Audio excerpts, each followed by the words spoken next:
And here we are with episode 24. And this one's a little bit different. So you may remember in episode 23 we looked at a Vauxhall Corsa 1.2 twin port. Well, due to circumstances that I shall go into. We'll go into, we had another twin port. They're not breeding. No, but because the twin port and Martin's ST line were at the similar sort of level in the product range, but 14 years apart. So it'd be interesting to see, one, what progress has been made in 14 years, and compare the cars directly, just to see which one's best in overall. Yeah. Now, do you want to mention why you've got a twin port? Yeah, I think you better tell the audience actually why this other course has popped up. Yeah, anyway, so as I mentioned last time, guys, the Chevy was due to go for its MOT in Lassetti for your regular viewers, and well, it did. We got to the garage, and that's about it. As usual, mechanic usually gives the car a once over before they go for the MOT, and basically when we says Craig, don't bother. Anyway, yes, the car was disposed of, let's just put it that way. And if you happen to have bought it, sorry. No, you've got an OverDrive online car there, think about it. You know what, it's not about, it wasn't a bad car, but it just would have cost me a lot of money to get for the MOT. Anyway, so the Chevrolet's gone, and so we needed obviously, well, basically a commuting car, run around car, and ended up with a Vauxhall Corsa SXi. So you got a Corsa? We got a Corsa. After all that debating over a Rover 75, Rover 400 estate. Well, that's not out of the equation, and the reason why that's not out of the equation is because this you car... don't intend to keep this long? No, well, we'll see, won't we? You're like me. This car really is just for me, just to get to work and back, so Yeah, I won't bother about it being a big car or anything like that. But anyway, so that's that. So on with what with the actual episode. So basically, this whole thing stemmed from a comment from. You see, we do get feedback, and we Roy appreciate Cousins. So if you're actually watching this, thank you, Roy, because you mentioned that you had the Fiesta ST Line and got 44 miles per gallon out of it in eco mode. So initially, this was all going to be, or what one feature was going to be for 24, seeing how your car fared. It was. Against not your normal mode and eco mode, whether it was actually a benefit for you. Yeah. You have said in the past, don't see the point in that button, no point to it. And I say it on a whim purely because I never ever used eco mode, I always drove it as normal. Yeah. Couldn't see the point, never put it in it. So that's how it started. But then of course Craig got his car and an idea evolved. We realised they were quite similar, didn't we? We realised they were similar, Yeah. and we thought it was a good opportunity to see how engines have evolved and improved over the years. And from that point, It kind of escalated. it escalated, and we now have a complete episode where we've got something old and something new, But nothing borrowed. and nothing new. And certainly none of them were blue. Well, there kind of is something borrowed, but we can't film it. The language, well, the language at the end might have been, but we always went to the edit floor. But that's another story. Yeah, we will be digressing a little bit. But we need to get straight into the first comparison. So, bear in mind this wasn't actually filmed in the order that you're seeing it. No. So, it's a little bit disjointed in places, but apologies for that. Having said that, that's a typical OverDrive episode anyway. But, Scripted. but we do have a complete comparison between the old and the new. So enough waffling. Who wants to introduce the first segment? Well, I think you should go for it. Well, what have we, go on, you take the first segment. Okay, What so have we got for that? The first segment is basically comfort. So we're looking at how the cars feel running on the roads, and in Kirklees we've got the ideal setup for that because it is literally like a tank training course. So we're going in the two cars. I'm sort of the independent one here, sort of judging how I feel in it. To be fair, both cars are comfortable, but it's how they actually cope with things like road conditions and potholes. So without any more yattering on, let's have a look at that. We'll hit the road with that.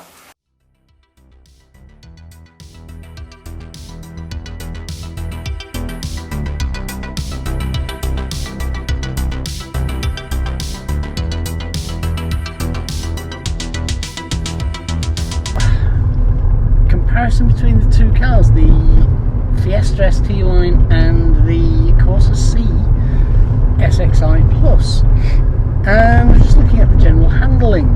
So what's it like inside the car? I have to say, very comfortable. I mean, you know, the Corsa C is, well, Corsa generally have always been the type of car that you can kind of just get in and go, and that's why obviously they're so popular as driving school cars.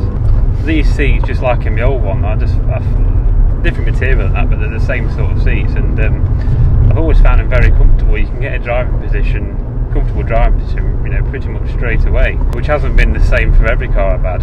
And yeah, I mean, these are going to be typical Kirklees roads we're going to be driving on, so it is a little bit like water on a route. It's a good test then. Yeah, excellent test. I mean, to be fair, I mean, the road we're on at the minute, it's undulating, it's not potholes, which we'll get to anyway, and speed bumps. And it does actually seem to handle them quite well. You don't feel to be bounced around too much.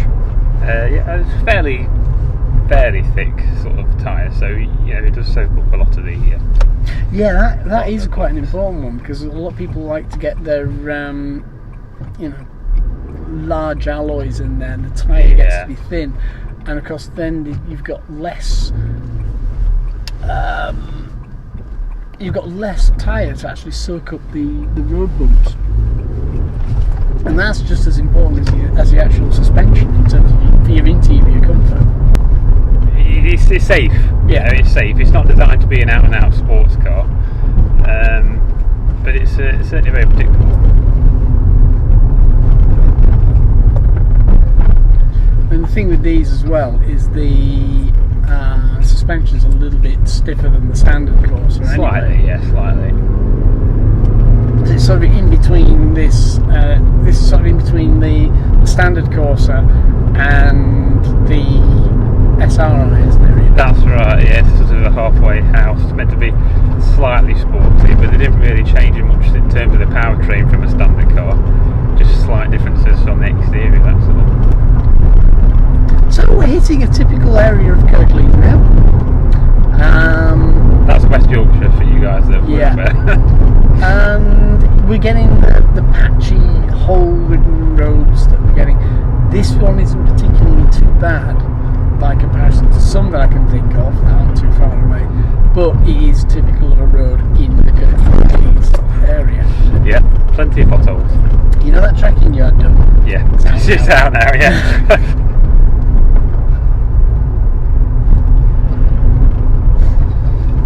No, it's a good test of a car, like I said, that's for sure. It is quite bumpy, but then again, I think that's more down to the roads than the car. But no, it drives really nice, like I said, pretty much as you expect. Pretty safe, pretty sensible. I quite like, the thing is as well, for me, it's smoothing out a lot of the bumps. Now, if Martin goes the way I think he's going to go, we're going to get a real test of the suspension, because the road is pretty bad in that area. I'd be quite interested to see how that does. I mean, this suspension is slightly stiffer than a standard Corsa. The suspension in mine, the Fiesta, is quite a lot stiffer than a standard Fiesta. Yeah. It looks like he's going to go that way. Yay! This external footage shows just how much both the cars were bouncing around. The thing was, I didn't actually notice it that much in the Corsa, but you can actually see from where the camera's moving around, Martin was certainly feeling it inside the Fiesta.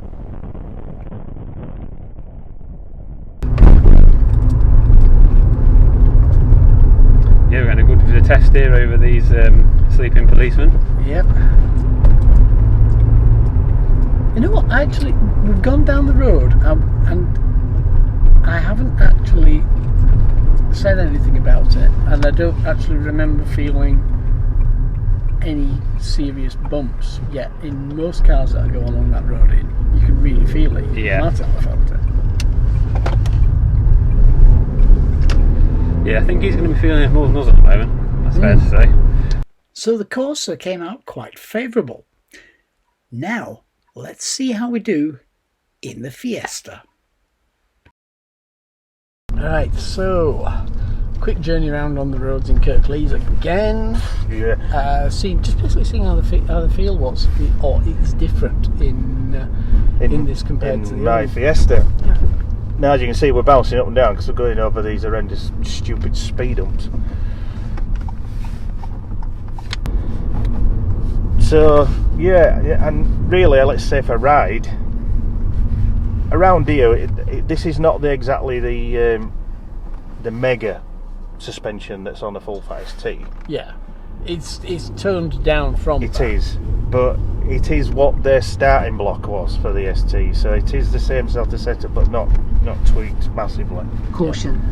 There she goes, warning me all the time. Have you looked at any of the hints that have appeared on YouTube about that? I haven't, no, not yet. I just haven't had the chance about trying to turn her off and that. One thing I'm noticing about her though, I had the stereo loud one day, and then since I've turned it down, she's louder. I don't know why. She's now saying caution louder, then sometimes she will say it more quieter. It's strange. But anyway, we don't want to get onto the caution lady. But yeah, as we ride with this, on roads like this, fine. You can tell you're not in a, let's say, a car Fiesta. Yeah. Because that would be more squidgy and all that, you'd certainly know that. I've noticed I actually feel like I am bumping around a little bit more.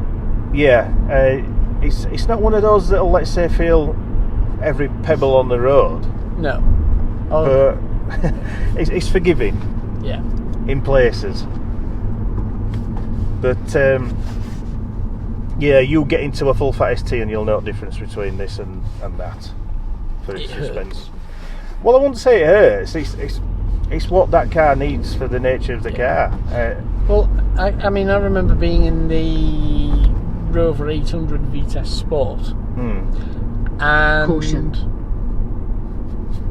Stop it. I haven't Very loud. finished yet. But yeah, I mean, I was in that car. I was sat in the back with my then girlfriend while her parents were driving the car, and I think we were on holiday.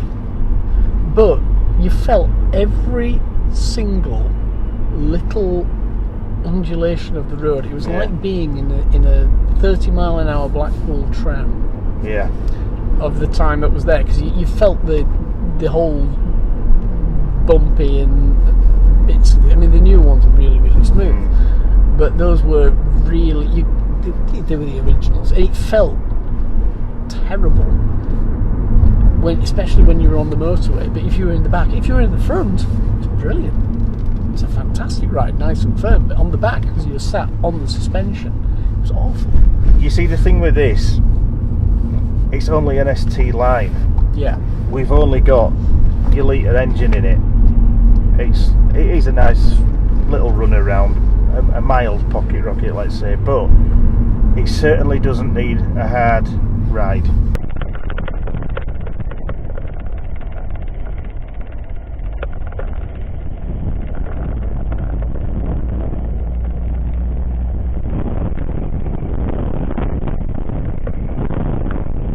How wonderful roads. Well, don't forget we're on sports sticking suspension as well, and not as harsh as the full fat ST as well. To be fair, this road isn't actually that bad. There are no potholes in it. True, it's just a bit.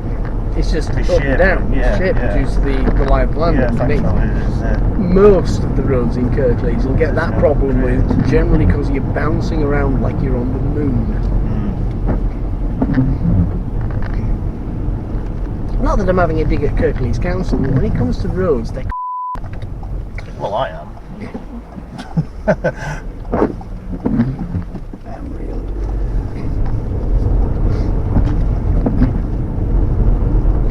still at 32.6. Right, well that basically, as you saw, was all how comfortable the cars was on a, let's say, normal journey ride around our area, which is lovely. Yeah. So we've got comfort.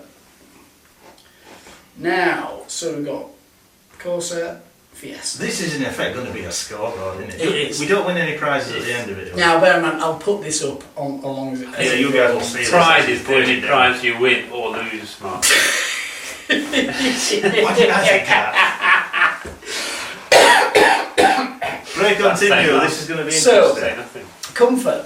Now, it's fair to say we bounced around in yours a hell of a lot more. In its than we did defence, in I will say it's on sport suspension. Yeah. I've not driven But the then- Fiesta without, so of this class, so I don't know. So, I mean, neither, because they're both small cars, the problem being when you're driving, especially at a reasonable speed, 30, around 30 mile an hour or anything like that, the smaller car, by the time your first wheel's gone through and you're just like, ow, your rear wheels are going through. Yeah. Yeah. So in a small car, you're never going to get the comfort that you would in a bigger car. No, I must You're admit, just I've never gonna had get bigger cars and So we have to sort of... they are more forgiving. Yeah. But the one thing I would say, the suspension was painful at times, but I'll agree with by you, comparison to the Corsa, but the seats did a lot to actually help with that. Yeah. And again, your seats are Martin's Yeah. tyres also don't help because they're a lot They're lower shorter. profile than Yeah. mine. Yeah, yeah. so they don't absorb the bumps as much, which Yeah. for all you people who like those low profile tyres, yeah, that's where all your bumps are coming from. A lot of them. It's the price you pay for Yeah. a sporty drive, It isn't it? is, yeah. Yeah. So I think out of 10, I would probably say the Fiesta came out at around about 4 or 5. Harsh. That though. sounds crushing, That's doesn't it? harsh. It is. But that's only because you were bumping around. Having said that, bear in mind no small car's probably going to get a 10. No, that's true. No. And I'd probably say in terms of the Corsa, I'd probably give it around about a 6. Well, you see, I think that justifies mine a bit more, the fact he's only got a 6 for his Corsa. Yeah. But then again, like I say, it's that's mainly due to the small car size. It is. Yeah. If we would, yeah, it can bounce around in yours quite a bit. Yeah, So so I can appreciate let's that. turn that into a 5. Yeah, I'm going to say, Because that's it's about about- Now he's being generous. Yeah. I think with the course as well, the thing that helps it is, again, the tyres are a little thicker. Yeah. And you're not on Well, sport. well, You're no, not really on that's not sport true. suspension, are you? That's not actually true because the suspension is actually tightened up and stiffened. It's a little. slightly, yeah. So- Yeah. So again, my car has slightly stiffer suspension, just like Martin's. Okay, than the well, standard if you car. found a pun, I'll roll with that. The thing that doesn't help my cause is the seats aren't as forgiving as Martin's. So we've shifted then to, let's say, interior. Basically, how we found the cars and how they basically changed from the time lapse from when, let's say, the Corsa came out to the Fiesta, and also basically looking at the basic models and what other creature comforts you got between basic to a little bit more higher spec. Yeah, so effectively how your cars compare to Yeah, to the more To like the core edition of the Fiesta, what you don't get, what you might get, a few surprises, and also things with the Corsa, what you get and what not, what you always Same- do get. same The there, same yeah. sort of idea. So we'll take a look and see how we found with the interior with these two little runarounds.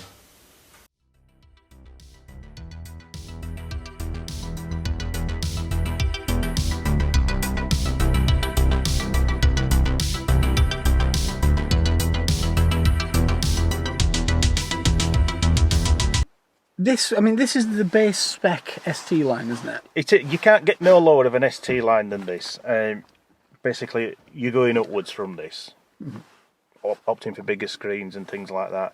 But the screen surround's the same size. Yeah, I isn't mean, it? this is a. You see, I say 6. If Ford get very technical, they say 6.5-ish, Yeah. but it's only corner to corner screen size. Basically, because you're not paying for any options with this sort of standard car. The X1, obviously, you get half leather seats, Yeah. red inserts, bigger screen. If you opt for it, you don't always get it, but you have to sort of spec it. And also a CD player, but again, it's one thing you have to get on the ticking list. So, by comparison to the base spec Fiesta, so let's not bother about Right. we're not bothered about the exterior and the running side. For the interior, compared to the base spec Fiesta, what have we got that's in effect extra? Well, I'll tell you what I find. We all know it looks very close to the ST, but also there's things that I've noticed, actually having a sneaky look at some STs at garages. Things like the carbon fibre on this, exactly the same as what you'll get in an ST. Right. No different shade of darkness or lightness to it or anything. I've seen a few STs and it's exactly the same. You've no heated seats or any sort of dual climate control things like you will get with the ST ones and that. But what about the base spec Fiesta itself? Now, heading down to the base Fiesta, you get a slightly smaller screen on some of them. Okay, so like fractional. Fractional, but... Yeah, not noticeable really, but some are.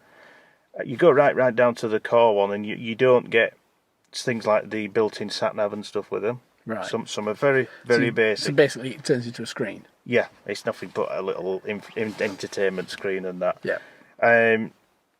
Also, we do know Ford obviously come with a standard heated windscreen and all that, so you'll get that across the board. Yeah. I have heard even odd one or two of them don't even have aircon.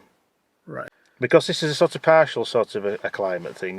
It's got all its usual. If you bang it up full, your aircon comes on instantly and things like that. Yeah. But the thing about Fords, some you get with features on which they may not have meant to have been on, and vice versa with others are lacking some things. So it's a bit of a swings and roundabouts. You are basically getting a bog standard Fiesta with this. It's just slightly garnished. Yeah. With things just to take it to that ST line level. And aircon is standard. Yeah. I mean, I will say slightly garnished. I mean, the things that they do pop on is obviously racing pedals, which a standard Fiesta would have the normal flat pedals. Yeah. Don't even think it'd have a dead foot pedal, actually. It wouldn't have anything like that. Right. You wouldn't have none of this carbon fibre. You would have a standard, probably, like Ford used to do, this like piano black trim and things like that. You wouldn't get nothing like that. I don't even think you get a centre speaker on the dash like you do with this. Yeah, simple things like headrest. This has got a small headrest in the middle. I don't think you get things like that. One thing I've noticed, I mean, you've got the Isofix in there for child seats. Yeah. That seems to come as sort of a more of a standard thing. They seem to be doing this standard across the range with the Fiestas, I think, actually. All of them come with a 60/40 split seat, same size boot across the range. There's no different there. Seats, well, these seem to be actually, I'd say, the standard shape of Fiesta seats. The only difference is they are comfy, they are supporting to a point, and they come with a bit of stitching just to brighten things up and a bit of a contrast on the fabric and stuff. Right. But basically that's it. I do know there's tons and tons of trim levels for the Fiesta. They've gone a bit like what they did with the Transit, if you remember at one time. You could go stupidly overboard with tons and tons and tons of different trim level. But yeah, there's lots of simple things, like you've got your cruise control, things like that on this, which I'm not sure on some of the very basic Fiestas you may not have. You've all your voice activation and stuff and all that for your sync system. You see, some don't actually use the same sync system on the bog standard Fiestas, that's the thing. Yep. So you're really downgrading if you go to a very, very low spec one. But it's whatever you want. The display though is the same, isn't it? There's no change on the display. This is the thing. I think the display is more or less the same of this as you get in the other Fiestas, with your bit of information screen and that. It only changes when you go to the full fat ST. Yeah, and then you get it's a full digital display which comes alive when you turn ignition on. With this, ignition's off, but I can still see everything. The things that really impressed me over it is the steering wheel. Now, I've been in cars of the same age as this, and the steering wheels are rubbish. They feel like you just got hold of a go-kart wheel. Yeah. This, very plush, really chunky, flat-bottomed obviously to mimic the ST.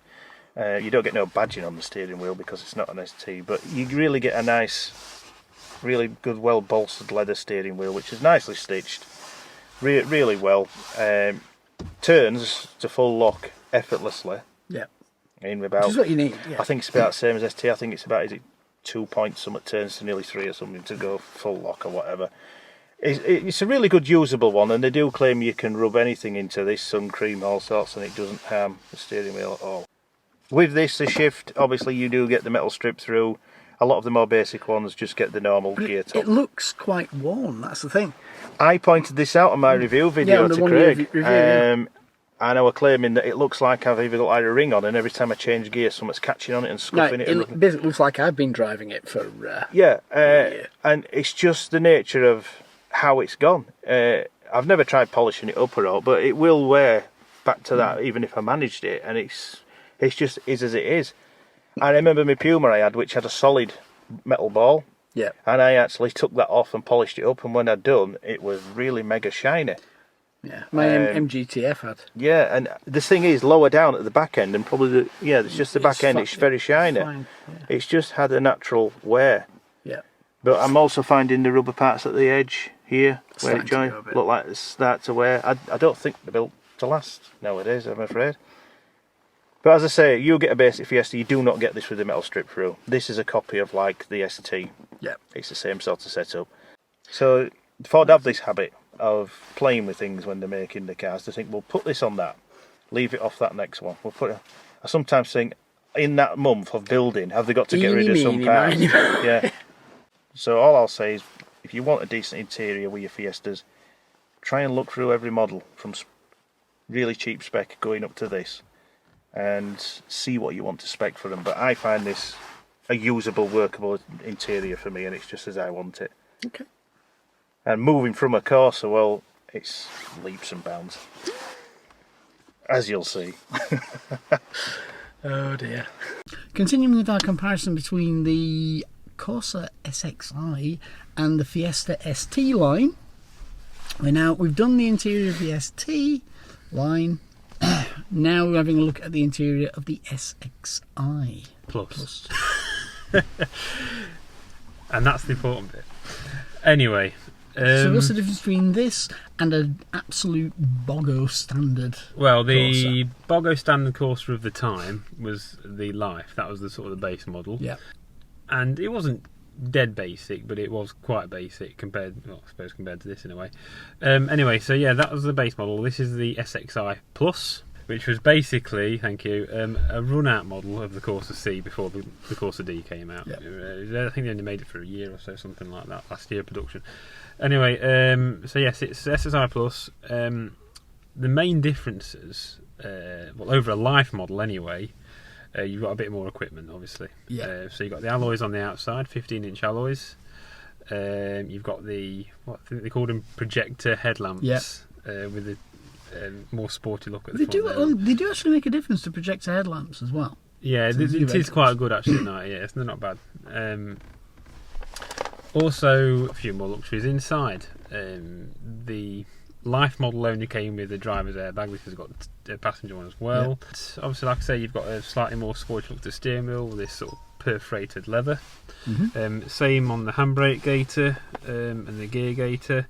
And obviously a slightly silver trim on here, on both them as well, and on the dash. Now I've noticed with the silver here, it's different to certainly to our 1.2 twin port, which we looked at last episode.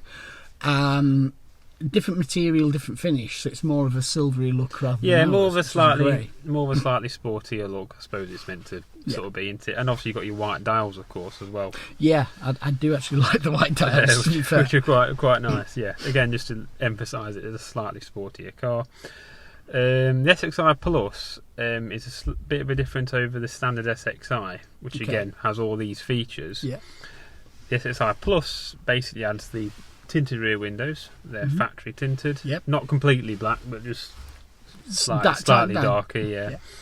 And also these lovely half leather seats. Oh yeah. On the SXi, it's just pure cloth. And that goes straight into the back as well. Straight into the back, leather headrests as well, of course. And in the middle section there, it's nice stitching, which I remember from my friend's car when he had it. Had one of these new. And a slightly different material actually in the inside of the seats as well. Yeah.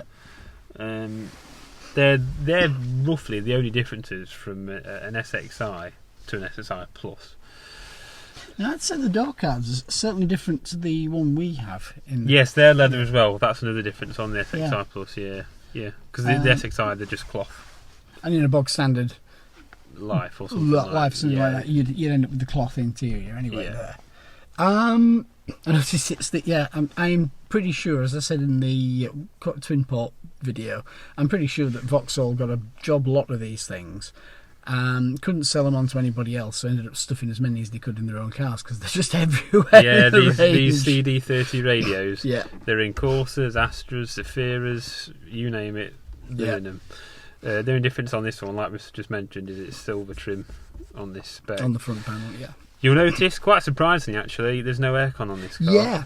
Yeah, which surprised me, especially with a couple of years earlier, the twin port 1.2 came with it with either, because to lift it up from the standard 1.2, it came with either aircon or a sunroof. Yes, both of which were optional on this car, and neither of which it has. So it's actually quite rare as well to see one with the optional aircon. There weren't that many people who, it's another 500 quid and we'll have that. But yet a lower down car, because bear in mind, by the time this was being made, all the cars were twin ports. For the 1.2s. Yeah. The original 1.2. I think they put it on yours basically as a sort of a standout feature. For the when the twin port first came out. Yeah. Because ours was one of the first twin ports. Yeah. Certainly among the first year. Obviously electric mirrors, I think they're on yours, aren't they? Yes. Electric mirrors, yeah. And I believe, I'm trying to think now, I can't remember if they had them on the Life or not. I don't think they didn't. They did have electric windows on the Life. Yeah. So by this point in production, Vauxhall had ditched wind-up windows altogether. Yeah. But yes, they're the main differences really between this and a more base model car. One thing I've noticed, I mean, my knees are quite far up. I mean, you've got the child seat in the back, so my knees are quite far up on here. But even so, with your driving position, there's still quite a bit of room in the back. It's not bad, to be honest. In fact, with your I'd say if you were sat in Martin's car, you'd probably have to move his seat back a little bit, not much. And yet there's more room in between here than there is in the Fiesta. Yeah. But your boot's smaller. You have to make compromises somewhere. I think what helps in this car is these seats are actually quite thin. Yeah. They don't take a lot of room. Modern cars seem to have more of a... There's a lot of padding in them. More padding, yeah. Having said that, very comfortable. I've been in much more expensive cars than this that don't have as comfortable seats. I struggle to get a nice comfortable position in. Nice big door bins there. Yeah. Cubbies down here, storage there. A couple of things here for the air freshener. Fits in just right. So there we go. I think it's supposed to be a cup holder. Yes, but I wouldn't really want to use it as one. There, no. I don't think it's going to hold much. Oh, yep, it's got the cup holder in there. Cup holder and glove box. Like the old Astras used to have that we had. You got a little display up here with the sort of 80s looking numbers. Alarm clock number. Alarm clock display, yeah. Typical Vauxhall of the era. I didn't expect anything. But then again, I mean, this was a crossover between the Mark IV and the Mark V Astra. Yeah. So this effectively came into its life when the Mark IV Astra, which I was in production. Absolutely loathed, was in production, and then went out of production when the Mark V Astra was well into its production run. And by comparison, it is quite plain. But yes, it's not a bad interior. Yeah, and for the size of car, actually, it's actually quite practical. And it's fairly easy to get in the back, which is a complaint that I had with my newer Corsa that I had a year or so ago, the Corsa D, a 14 plate one, was the seat mechanism was really, really awkward. Yeah. And the seat was obviously a lot thicker, so access was much more difficult than it is in this. So yeah, progress isn't always made where you think it's made. Maybe Vauxhall should have just taken a leaf out of their own book on that one. That was one of my very few complaints of that car, was seat access. Even for a 3-door, it was awkward. But yes, generally speaking, nice little car. I've spent a little bit of money on it so far, just bringing it up to scratch how I think it probably should have been when I bought it. Again, another issue. But generally speaking, pretty happy. Good. It's developed a slight fault with the bonnet catch, which will get dealt with as soon as possible. Other than that, I'm very happy with it, yeah. Good. Well guys, that was the interior. Bear in mind, before I forget, we do actually have 360-degree views around those. Oh, yes, sorry. Yes, sorry. Linked. Give a little surprise to you so we can actually see that. And you can actually then spin around them. So trying some different camera techniques, aren't we? Yeah. See how that pans out. Hopefully it'll work out as intended. That's a quite good pun there. Pans out. I haven't even picked up on that. Anyway, go on. Sorry. Because we've got features and comparison to the older cars themselves. Yeah, It's the bottom of the range. And This is like a Doug DeMuro Doug score, isn't it? it is Really kind of. dissecting it all. But with the interior, obviously the Corsa is 14 years old. Yeah. So we can't expect a massive score, really, on features themselves. Because, well, I mean, what would you say? It's of its time. Yeah. You know, it's got your basic things like. Well, that's where your comparison comes in. Yeah. To try and even it up a little bit. Yeah, you've got some features like your windows, mirrors, that type of thing, but you're missing stuff like that you expect nowadays, like aircon. But yeah, it's like it shows in the Fiesta, it's obvious and it's what you'd expect. Between the Corsa time and the Fiesta time, things have moved on. And if things were still the same, that would be a bit of a disappointment in car manufacturers. So it's only to be expected, is that? So actually, in that case then, what we'll do, I'm going to say, why don't you mark the Corsa out of 10? And you mark Well, the this Fiesta is the thing. I've had a Corsa that's actually older than that one. The first Corsa that was out, which replaced the Nova, as we know.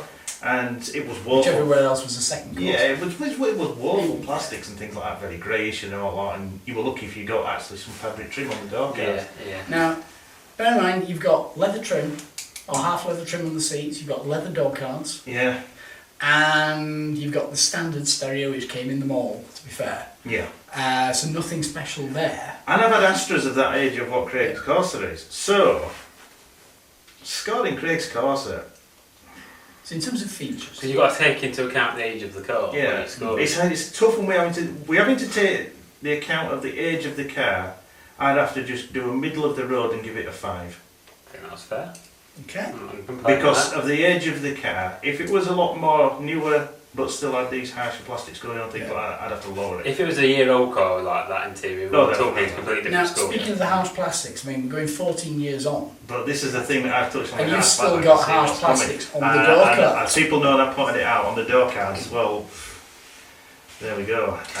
Now then, what would you say on So what is Chris going to say? That's fair, So I would it's- actually agree on It used that. to be a bit easier for me, I think, than Martin, because I'm scoring it in today's standards, by today's You standards. are really, and that's the thing. So I've probably got the easier one here, but because I'm a nice person, and I'm going to say 2. I'm going to say 7.5. Oh, a half. Right. 7.5. And what's the half for? The fact it's got a good entertainment. Well, it's not as good as 8. I know what's laid down. The harsh plastics on the door cards. But I think as well, the other thing that's probably let it down. Now, Craig's got something that yours hasn't in terms of in terms of entertainment. Yes, he's got a CD, CD player. player. And This is the gripe about some new cars. They just aren't put in them. You have options you can get in those, but now the other thing is as well, Craig's is a step up from yours in a way because he's got half leather. yeah. Yours hasn't. And for me to get half leather, I had to get the X1 X-Pack. and the ST line. Yeah. Now, comparison between the bottom of the range car compared to in their range at the time of sale. Well, because the Fiesta has absolutely been flooded into the market with lots of different specs, designs, There's and almost too many choices, and isn't there? choices. Well, the current base model is something called a trend. Isn't it? It's so basic, but Um, nobody seems to get a basic one and leave it at that. They always end up having an option on it. Little differences, but they are there at the end of the day. Trim will be very basic trim. Yeah. But again, a lot of people spec things, so it's the main roundabouts difference with for it. yours really is the exterior kit of the ST line, isn't Is it? it? Well, And the wheels. yeah, that's all the out things going on. There are only little touches inside that make it a bit like an ST. Yeah, but I mean, in terms of And they're very looking at the base kit that you get, I mean, you've at least got aircon, whereas you don't necessarily get that with the base. I think, and it's only a guess, there may be one that might not actually come with the aircon or a very, very limited climate control all system. of them come with the heated. They all seem to put that on now because it's a Ford trait, is that it? So there's not a massive lift. No. It's mainly garnishing and bits Yeah, here. So it, there's it, it features certainly there. is. It's never going to be a massive amount of I think difference. really to start really stepping up, you need at least an X-Pack, don't you? Yeah, but it's still lifting it up that bit. But yeah. So we're probably looking at 5, 6. Yeah. Yeah. Definitely. Yeah. So look at that. What about with yours then? So in comparison to the older one of the same generation. So the base model at the time was what they call a Life. That was the base trim level. That's the trim level we've got in the Zafira. In terms of what you got with that, it was very little, to be honest with you. Something like electric windows and remote locking, and that was pretty much about it. Yeah. So on top of that, you've got the half leather. Yes. So so you got half leather. That was obviously a feature of the SXi Plus, as we mentioned in particular. Electric mirrors. Electric mirrors. You've got the silver trim on the dash, on the white dials, on silver trim on the gear shift and the handbrake, and also the perforated leather on the wheels instead of just a plastic cheap leather. Yeah. Also your steering wheel controls, the radio. Yeah. And that wasn't on the Life. Tinted rear windows from factory, obviously being SXi Plus, the alloy wheels, more fancy headlights than the standard car. And then obviously things like colour-coded door handles and things that you didn't get on the just got it's quite plastic. A bit. Yes, well on the Life model as well, you didn't actually get them plastic skirts on the side at all. No, you didn't. That's a feature of the car I have now. So we've actually got quite a few. So there's quite a bit of a difference. I didn't think at first there was, but when you start looking into it, obviously you've got 2 airbags on mine. On the base model, you've only got 1. Well, if you're going to go into things like that, I mean, mine's probably got some features that above the core Fiesta that that they didn't have neither. I don't think it's as obvious though on today's cars. It isn't, because cars as a whole have got more packed with things, haven't they? Well, and that's the thing. I mean, I'm actually thinking an 8 on yours at the minute. For the comparison between the base range. Yeah. You see, this is it. To get a base Fiesta, you're still probably getting a lot of stuff. Yeah. Now, here's the one. Value. So, what's the market value of your car when you bought it new? New would have been around, I think it's around, is it 15 and a half to nearly 16? Yeah, I okay. think it was about 16, weren't you? I think. Yeah, because I think you go into your 17s and 18s of your ST models and your actual ones. Okay. Now bearing in mind this is only one of this, let's say, standardish ST line. We discussed this on yours earlier. Yours was around about 10. Round about 10, 10 and a half, I think. So, 14 years. So we're probably looking at around about, if you're looking at it today, same sort of car, we're looking at about 12,000. Right. So, 12,000 if you, roughly, against 15. Is there a, £3,000 difference in the car? Definitely, man, I'd say.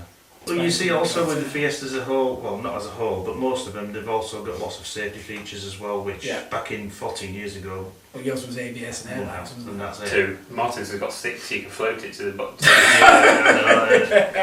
ever it ended up in the drink, you could float it, couldn't you, the thing is, there'll be a lot of hidden value for money things in the car as well, not just cosmetic and what you see. Not so obvious things, So really, it swings and roundabouts again with a car like that. 14 years ago, to get a car that were probably very safe and lots of safety features or things that were really good value for money, you'd have to get something a lot more expensive. Exactly, yeah. I think Martin's car probably works out slightly better.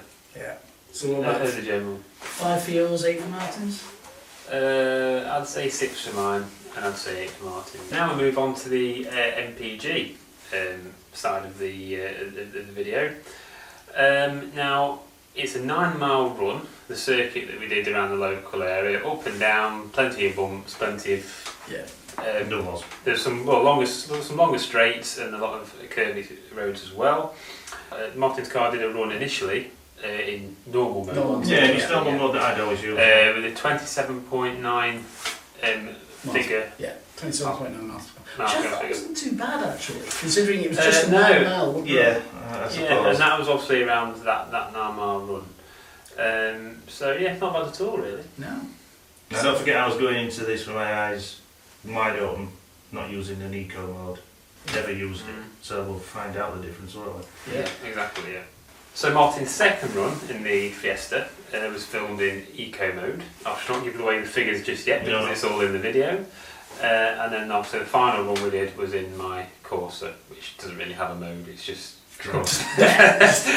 So play the tape.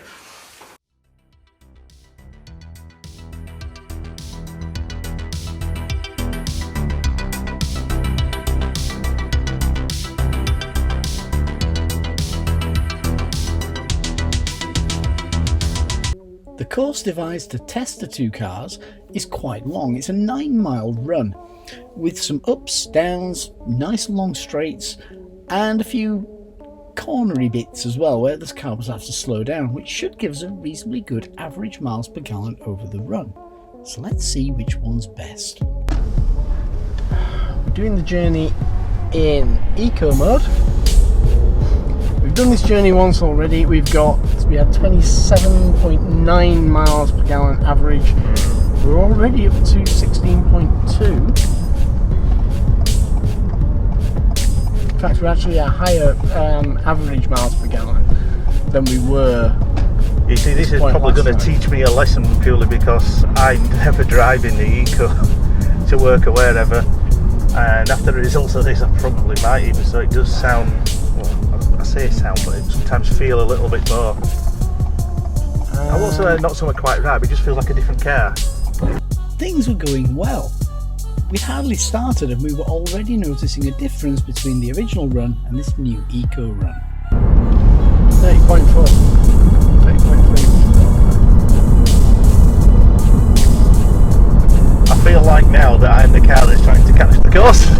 It just feels like it's lost that little bit of oof sort of thing. It's as if it's toned everything down, as if that's possible with a 1 litre engine, but it just feels it. It's holding steady at 30.2. So we've not even got to the main run on this drive, and we're already at a higher average miles per gallon. There you go, you see. I'm impressed. So far into the journey in eco mode, Martin's car was beating its previous run. But how much more would it actually beat the Corsa? Still pretty consistent.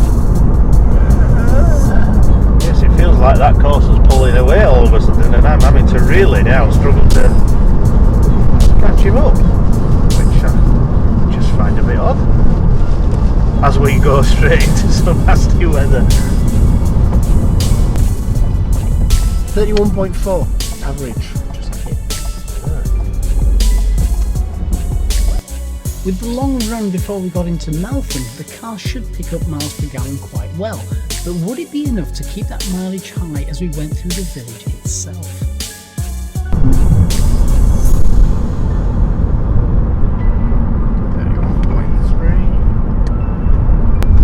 Maybe me saying, oh well, this eco, but not really any point having it or not using it. It's going to prove me wrong.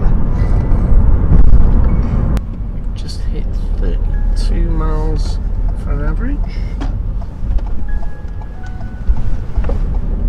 32.1. So he hadn't done too bad through the village, and we were now heading out onto the main road. But from here, there'll be some hills and windy roads to go on. He's opened the taps up a little bit. Whoa, 57 horsepower you used, 1.57 horsepower at the wheels. And 32.3 miles per gallon.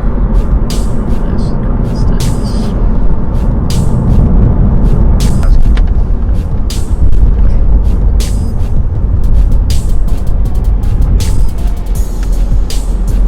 Ooh, we hit 33 miles per gallon for an average.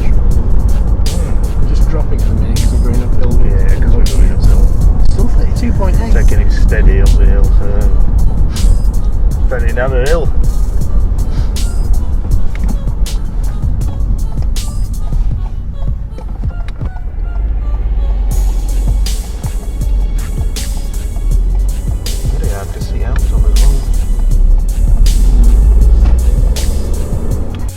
The thing now was this was a very varied set of roads, some high speed, some low speed, so a mixture of gears, hills and a few other things to affect the MPG.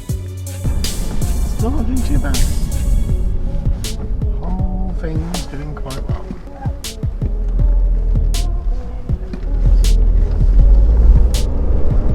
Better than the weather.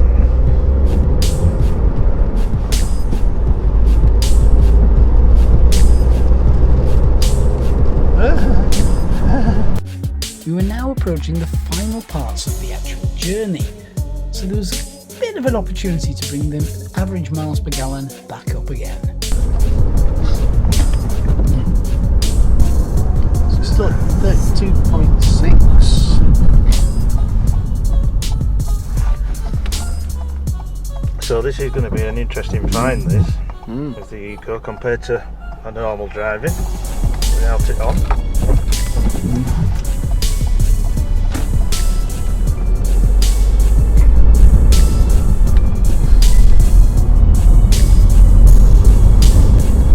Well, to be fair, we're back round where the speed bumps out. So Yeah. It's still increasing. We've just gone from 32.7 to 32.8. So it's still bringing it round. Yeah.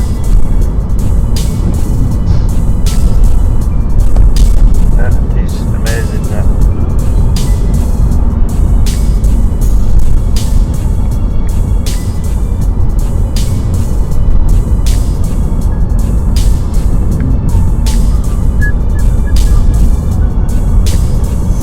I've got that music now from the Transporter T4.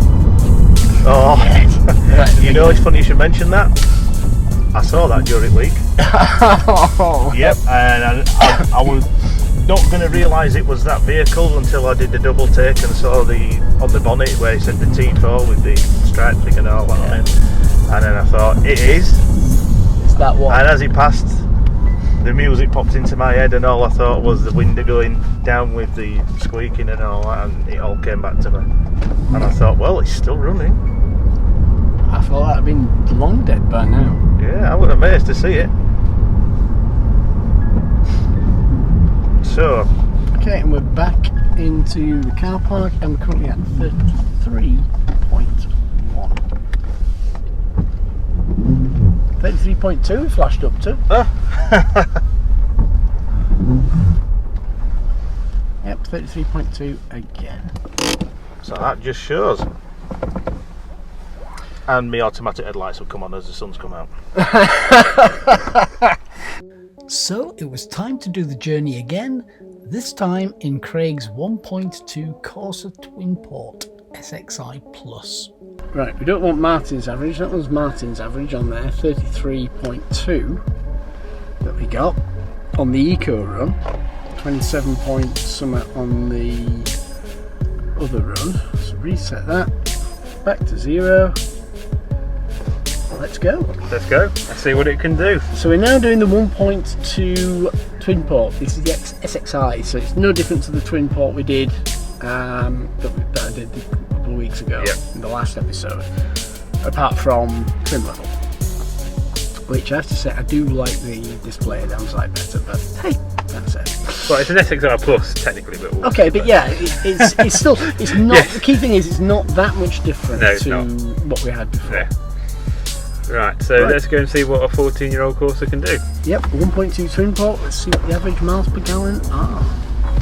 I wasn't expecting that much from the car, to be honest. It's 14 years old and there's supposed to be some engine improvements. But It's not doing too bad. 17.2 so far. It's quite interesting to find out the difference in generations of cars of actually how much progress has been made, or hopefully some progress. Yeah. Have you noticed something? Every time we set off, that's when it starts raining. at this point the car was a little bit more than the Fiesta in normal mode and a little bit less in eco mode. But would that continue? So now we're down to P per mile. It's a free car! Free mileage. And an average of 26.5. I wish it was free mileage. you realise that currently its average mileage up to this point is actually better than Martin's in his normal driving mode? Should I to say that his is better? Well, his is a lot better in eco mode. Right. But in normal mode, the actual average at the minute is higher.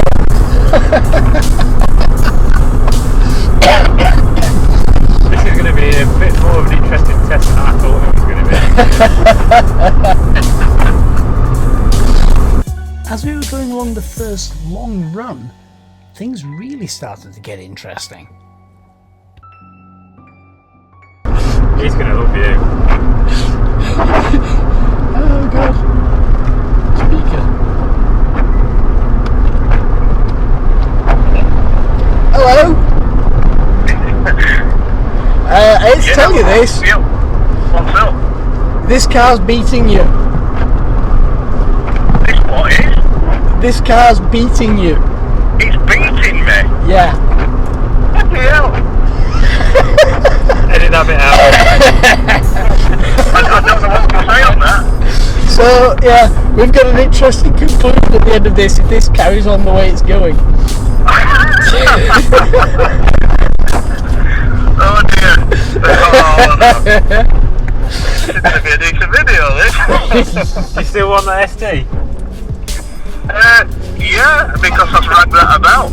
I've got a 1.2 twin port if you want to increase your miles per gallon. What's for sale?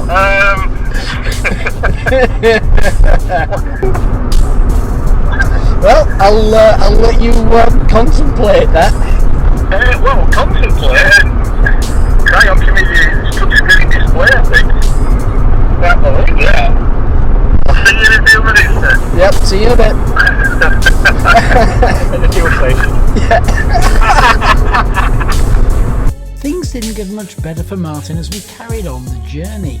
The miles per gallon still increased as we went along. Things were definitely going to be interesting when we were comparing the two cars.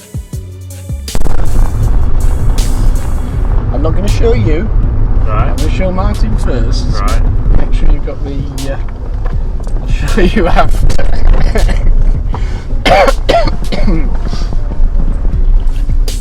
So we're now back.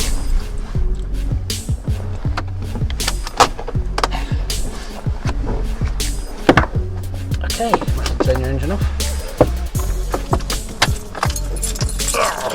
I'll get that. Can I grab that? So it's so you've got. Just direct the microphone towards it.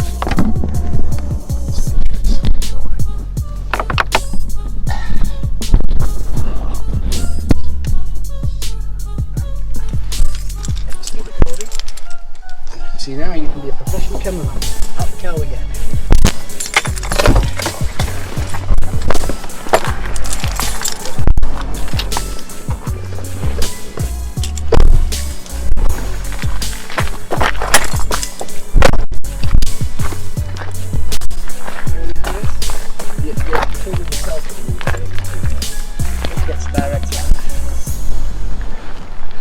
Reveal for Martin.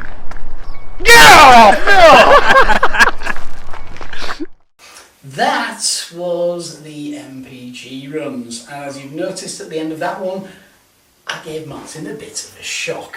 When we got there, it was actually quite a bit different to what he expected.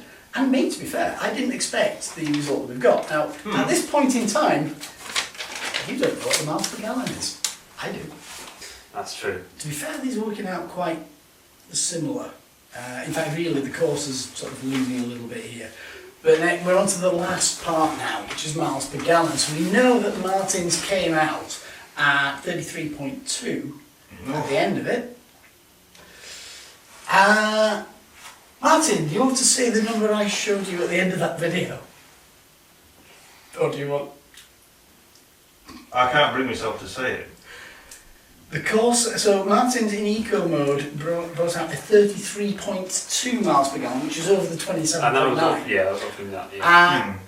Craig's... Can I just say, you see, when we went into eco mode, I know you're on the verge of saying it. I'm trying to slow the pain down here. But when we went to eco mode, as the journey progressed, Malcolm you were showing me as things were changing, and I was so impressed with that. I thought, right, he's going to stop in eco mode all the time. It is worth it. I got it wrong. Maybe this button has a bit of value to it. Yeah.